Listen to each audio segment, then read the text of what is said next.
Hey friends, Leigh Brown here, and welcome back to My Kitchen, My Rules. And I've got another controversial recipe for you here today. And the clue to what I'm fixing is from my shirt, Country as Cornbread, which was in support of Vivian Howard. She's one of the finest chefs in the country, and she happens to be from North Carolina. And this is part of her fundraiser project, which you can see by here. She was doing some hurricane relief. That's how I got this t-shirt. So wherever you live, find the local chefs and see how you can support them. She does that farm to table stuff, and she's amazing. So let's put our oven at 400, okay? So cornbread's got to be baked in the oven. Put your oven at 400. And then get your grandma's cast iron skillet out. When my grandma passed, I didn't care what all my other cousins and aunts and uncles got up out of the house. I wanted my grandma's cast iron skillet, and I got it. So it's very special to me. Now you should know some things about cast iron. First of all, the best ones are passed down through your family. Second of all, this doesn't ever get put in a sink with water and soap. That would be stupid and crazy because, you know, it's iron. And if y'all don't know why, you need to go back to science class. And so if you buy somebody's old cast iron from an estate sale, or you find it in a cast off shop somewhere, you can bring it back to life with salt and a paper towel. You can scrub off all that rust. That's also how you give it a nice good patina. So take that pan, put it on the stove top, and put it at high, because you got to get your cast iron nice and hot while you make your batter. I'm gonna put a 1/4 cup of vegetable oil in the skillet while she's heating up. So we'll have a nice hot pan of oil. Those of y'all that this makes you immediately nervous, probably don't cook Southern, frankly. I mean, I can already tell. And then you're also gonna know why this is Southern cornbread in a minute. And I can't believe I have to say this. Sugar does not belong in cornbread. And I don't know why some of y'all eat sugar in your cornbread. That's not where sugar goes. And I love Dixie Crystals. It goes in everything else I fix, but not in my cornbread. I do think it's a Yankee thing. And so no offense to my Yankee friends, but y'all need to learn to eat Southern, because we know how to eat. My people can eat. I guess y'all have skills too, you know, but that's not eating. So anyway, we're gonna get our pan here, and we've got our oil heating up. And then we need 2 eggs. And I got my Harris Teeter eggs here because I'm still waiting on Timmy to build his chicken coop so I can have some fresh eggs. You know, it's a shame when you have to wait till your 14-year-old to hook you up with some poultry and some eggs. But you know, boy, I'm waiting on it, just for the record. Okay, he's not gonna come on camera and admit to the fact that he doesn't really want to have chickens as much as I want him to have chickens. But that's life in the Brown household. Okay, so we need 2 eggs. And then we need some cornmeal mix. Y'all know, right? It's got to be White Lily. Don't buy those off brands. I don't know where they come from. We know that White Lily is the only flour we buy. And don't try to Google making your own special mix. You need to get the enriched white cornmeal mix self-rising. It's gonna have everything you need in it. They do it the right way, so it's gonna be nice and light.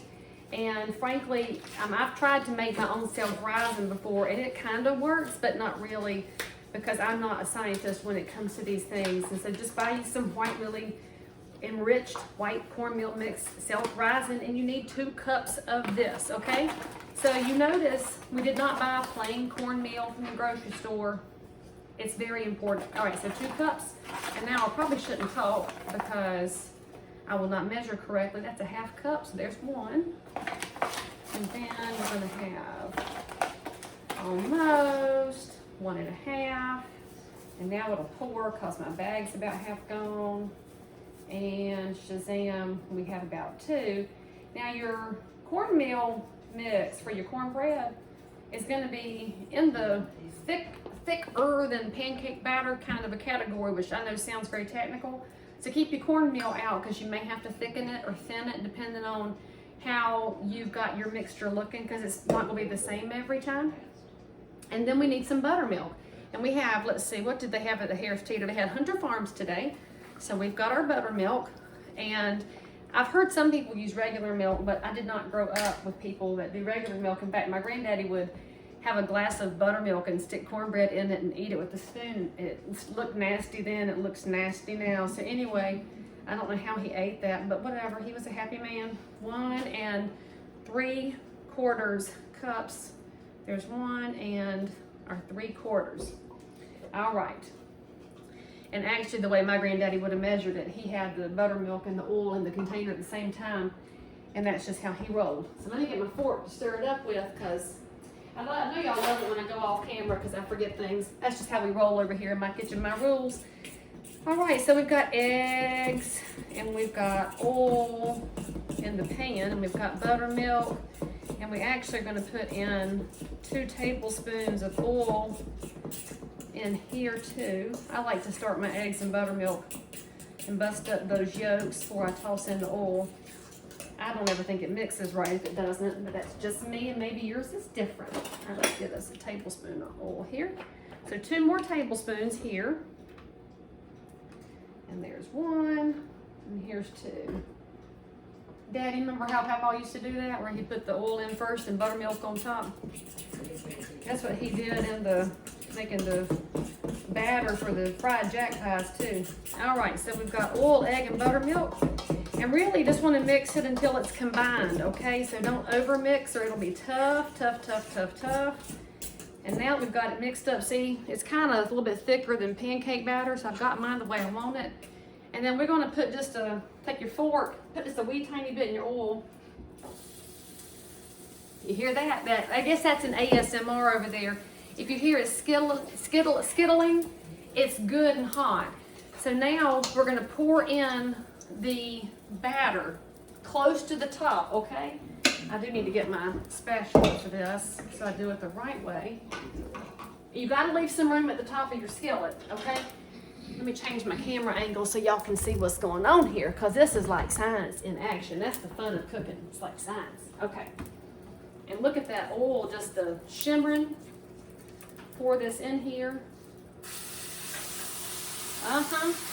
Now. Oh, Lord, it's turning brown already. Okay. We're going to pour it in there. Okay, next step. What we're going to do is get this skillet off the stove and put it in the hot oven. Okay, see how your edges are already browning up, friends? See that? Okay, get it in the oven. I can't be dallying while I got a hot skillet in my hands. That's also the pretty part of your cornbread. Put it right directly in the oven. And now it's gonna stay in there for 25, look at the camera, 25 to 30 minutes. And basically it's gonna cook until that middle is set, because we don't want raw cornbread. That would mean raw eggs, and that's not your friend. So tune back in a second and you'll see what real cornbread looks like.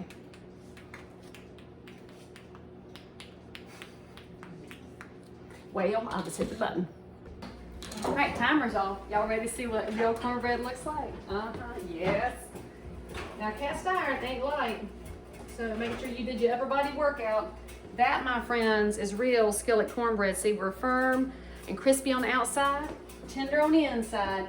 Some amazing real butter. No margarine, no oleo, none of that mess. Put you some hot butter on that, and you will be happy. In fact, as we say in the South, it's gonna make you want to jump up and slap your mama. But actually, just get up and hug her. Subscribe for more, and I'll see you next time on My Kitchen, My Rules.